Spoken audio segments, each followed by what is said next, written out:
కళ్ళ ముందు నీ శత్రువుని దేవుడు హెచ్చిస్తున్నాడంటే దానికి కారణం ఏం తెలుసండి? అతన్ని తీసుకొచ్చి అతని కన్నులు ఎదుట నిన్ను దేవుడు కనపరచబోతున్నాడు. చెప్పడం గట్టిగా నీ ప్రక్కన నీ శత్రువు అతిశయిస్తుంటే సంతోషించు. ఇంకా ఇంకా ఇంకా ఇంకా హెచ్చించబడు. ఎందుకంటే ఒకరోజు నీవు కింద నడుస్తావు, నేను గుర్రం మీద నడవబోతున్నాను చెప్తాను. నీ ద్వారా నీ కన్నులు ఎదుట నా దేవుడు నన్ను గనపరచబోతున్నాడు. హల్లెలూయా. కనుక దేవుని ముఖ కాంతిని చూస్తూ నడుచుకోండి, అంతే. ఎవరిని చూడొద్దండి, ప్రభుని చూడండి. భక్తిహీనులు చూసినప్పుడు మనసులో మత్సరం కలుగుతుంది.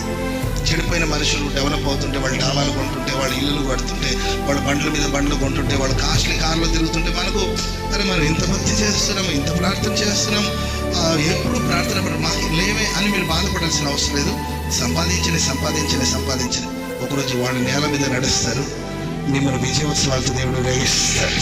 స్తోత్రం చెప్పడం గట్టిగా హల్లెలూయా.